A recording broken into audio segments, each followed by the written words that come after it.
So Texas Governor Abbott writing on social media that he will, quote, hold the line in Eagle Pass, meaning that his agents will stay there and that they will not allow federal agents to come in. That caught the attention of Elon Musk, who replied, as you can see at the bottom of your screen there, good. Remember, he went to the border, Elon Musk, and looked at the crisis up close during a visit with Republican Texas Congressman Tony Gonzales not that long ago. Gonzales was in Mexico City this week. He sits on the House Homeland Security and Appropriations Committees. And we are, a heated border, we're going to welcome him in a moment, a heated border discussion on the show yesterday with NSC Coordinator for Strategic Communications, John Kirby, was part of our discussion. We like having John Kirby. We're glad he comes on the show. And we're going to play that for you in just a moment. But let me bring in Congressman Gonzales. Thank you very much for being here, sir. It's good to have you. So here's a question. If Governor Abbott says he's going to hold the line, he's got Texas Public Safety and Texas National Guard protecting that area where they have put razor wire up to protect their state from people who are coming up, your state. And the government says they better be out of there by tomorrow. What do you think is going to happen?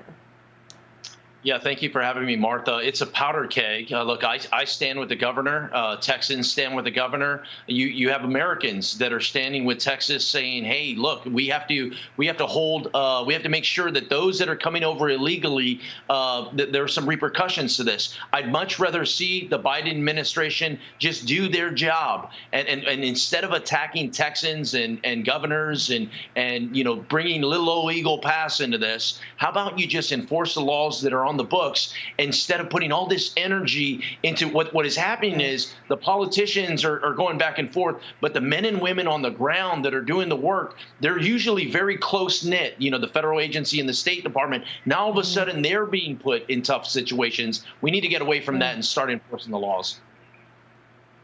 Joaquin Castro, a Democrat from Texas, your colleague, says Governor Greg Abbott is using the Texas National Guard to obstruct and create chaos at the border. If Abbott is defying yesterday's Supreme Court ruling, the President of the United States needs to establish sole federal control of the Texas National Guard now.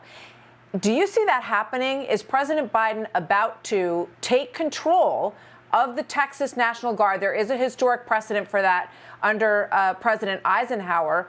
Do you think that's going to happen? Well, he better not. He may be a fool, but I hope he's not an idiot. If we go down that route, this is going to talk about lighting a match to a very already delicate situation. I've been pushing, how many Americans have to die before this Biden border crisis comes to an end? Not to mention the number of migrants that are drowning every single week. This crisis has been going on for 3 years, and we have had enough. It's not only Texans, it's all across the country. There's somebody that has a direct connection to the fentanyl or the illegal illicit activity that's occurring. So we have had enough, and many of us stand by our governor here in Texas and are pushing the Biden administration to do their job. It's why I went to Mexico City. There's another piece of this equation, too. It's the Mexican government, and to say, hey, look, we're always going to be neighbors, but I need you to be a partner. Yeah, I mean, when President Trump was president, people had to go, when they were seeking asylum from South America, they had to go to the first safe country that they could find and stay there and apply.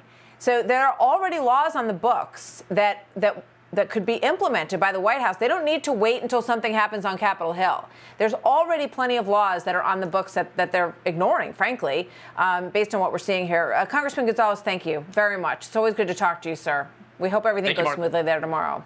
Hey everyone, I'm Emily Campagno. Catch me and my co-hosts Harris Faulkner and Kaylee McEnany on Outnumbered every weekday at 12 p.m. Eastern, or set your DVR. Also, don't forget to subscribe to the Fox News YouTube page for daily highlights.